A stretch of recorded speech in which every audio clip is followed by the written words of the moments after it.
Hi everyone, I'm Rockin Robin, and today I'm going to show you how to make a recipe called Carne Guisada.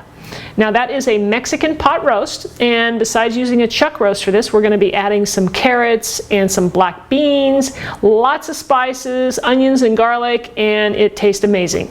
So I'll be right back to show you how to do it.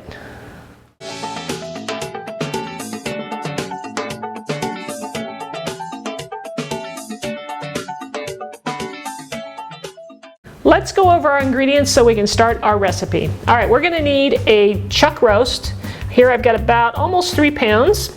We'll also need some beef broth, probably 4 or 5 cups. We'll need some carrots. I've already chopped those up. And here I've got a can of black beans, a can of diced tomatoes with oregano, basil, and garlic. Here I have one medium yellow onion that's finely diced up. We have a little bit of cloves over here. I have some ground cumin, some tomato paste, chili powder, and here I have, if you're not familiar with them, these are chipotle peppers in adobo sauce. And this, they come in a can, and they're very spicy. So here's where you can adjust the heat to this recipe by, adding anywhere from, a half of one of these peppers all the way up to maybe 2, and you can remove the seeds if you want to lower the temperature even a little bit more. We'll also need some vegetable oil, salt and pepper. I have some fresh garlic here that we're going to mince, some red wine, and over here I have some flour that I'm going to dredge the roast in, and that's pretty much all we'll need. So let's get started. Before I get into the recipe, I just want to go over a couple things you need to do before we start and have. So I'm going to be using a nice big frying pan here to sear my roast in. So I have that, and then this is the pot that we're going to be using to actually cook everything in. The other thing I want to mention is before you start cooking your meat, make sure you take it out of the refrigerator about 20-30 minutes before we actually start cooking. Okay, so here we go. I'm going to put my frying pan on medium-high. And I'm going to place some vegetable oil in the pan, about a tablespoon or so. Get that nice and hot. And over here, what we're going to do is I'm going to salt and pepper the beef. Next we'll do our pepper. And then I'm just going to take my spatula and just kind of press that in a little bit so it doesn't fall off. And I'm going to go ahead and place this meat into my big dish here with the flour, and I'm going to coat it like that. And then I'm going to put some more salt on the other side and some pepper and do the same thing. Now I'm going to go ahead and coat the beef on the other side. And then we're going to brown this, and this is going to give it a nice coating. It's going to be nice and it'll brown up nicely. Here we're going to go into the pan. You can hear that sizzle. Let me just tilt the pan a little bit to get the oil all the way around. And I'm going to leave it there for about 3 minutes. I don't want to touch it. I'm just going to let it brown up right like it is.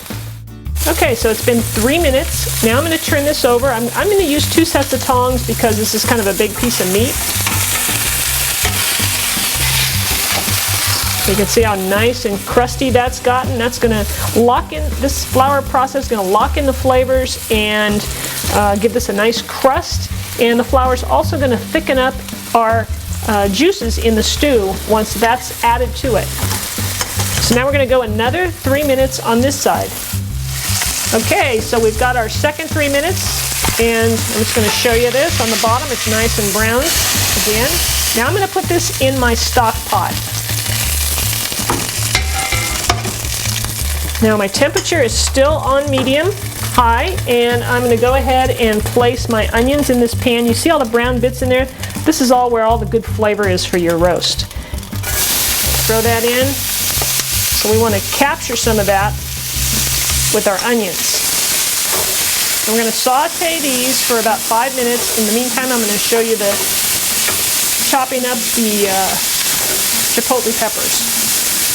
Now if this looks a little dry, it does look a little dry to me, I'm going to add just a little bit of oil to this.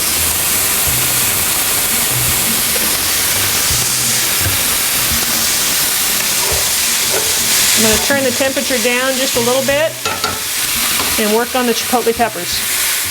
So for the chipotle peppers, I'm going to remove one of these and just show it to you. They're very small, but they're very powerful.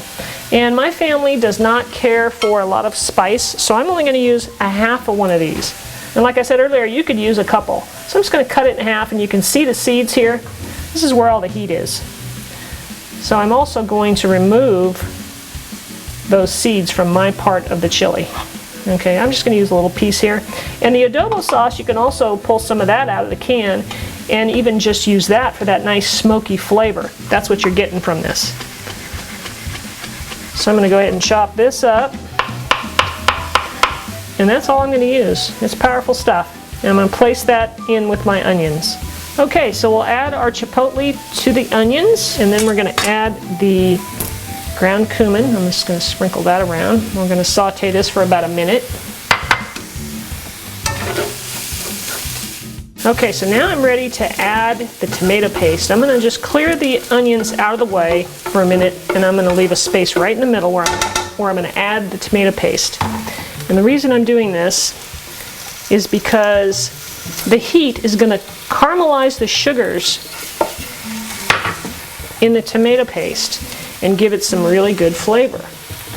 So I'm going to kind of try and spread it out a little bit and let this go, and we're just going to cook it right there for a few minutes, for about 2 minutes. Okay, so you want to stir that tomato paste up a little bit. Now it's been 2 minutes, we're going to add our garlic. So I'm just going to go ahead and mix this all together and add the garlic. Alright, so I'm using a garlic press to do this. It's just faster and easier. So I got the garlic in there, squeezing it out, and I just cut it off with my knife. We'll do this a couple of times because I've got several cloves to put in here. And then we'll just stir this around for about a minute and a half. Now it's time to deglaze. You see all this dark stuff on the bottom of the pan? We still want to get that up, and we're going to do that by adding wine to the pan. And we're going to kind of just take our spatula and kind of scrape the bottom. We want to pick up all of that best we can, get all that flavor into our roast. Now you can see we've gotten most all of it out. That's good. And now what I'm going to do is I'm going to transfer this to the big stock pot and add the rest of our ingredients. So now I'm going to go ahead and add this to the roast. And you want to scrape every last bit of that into this pot. Boy, it smells great. So now we need to add all the rest of the ingredients. So I'm going to add the beef stock. Alright, so then we'll add our carrots. I drained the liquid out of the black beans. Pour those in. And here we have our diced tomatoes, chili powder, sprinkle that around, and the cloves. And the last thing is a little bit more salt. And I'm going to try and stir it up a little bit. It's a little difficult with the big piece of meat, but alright, so I put the temperature up to high. I want this to come to a boil. Then I'm going to lower the temperature down to simmer, and we're going to cover it and cook it for 3 hours. I just pulled the carne guisada off the stove. It's been cooking for about 3.5 hours, and I want to show you what it looks like. I took the meat, transferred it into this bowl, and I shredded up the meat. So you can see the chunks. Look at that. It looks delicious, and the meat is very tender. And you can see the beans and the carrots in there. And so now what I'm going to do is I'm going to go ahead and make up a burrito. There's different ways you can serve this up. I'm going to make up a burrito for my cameraman. He loves burritos. So I heated up a flour tortilla in my tortilla oven in the microwave. And now what I'm going to do is I'm going to use a slotted spoon, and I'm going to grab some of this beautiful carne guisada, and I'm going to pour it down the center here. Not too much juice, it'll make your burrito a little runny. And I'm going to top it with some cheese, a little bit of sour cream. And I've also have a few slices of avocado here. Have a look at this. This looks delicious. Wonderful. Look at that. That's beautiful. And then I'm just going to go ahead and fold it up. Just wrap it over like that. And I think what I'm going to do for you guys is I'm going to cut this in half so you can see kind of inside a little bit. And you might need to eat this one with a fork, but you can see everything in there. And it is extremely delicious. The other option for serving this up is you could cook up some white rice very simply and serve this over the top of it. It's really delicious that way. Well, I want to thank you all for spending some time with me today in the kitchen making this recipe. So be sure and subscribe to my channel if you enjoyed the video, and you can catch my new videos coming out. And leave me a comment. I'd like to hear from you, and if you have any requests for new videos, let me know in the comments below. All right, thanks for watching. Take care, and we'll see you next time. Hi everyone, I'm Rockin Robin from CookingMexicanRecipes.com, and today I'm going to show you how to make my taco soup recipe. Now this is made with ground beef. We're going to use some fire roasted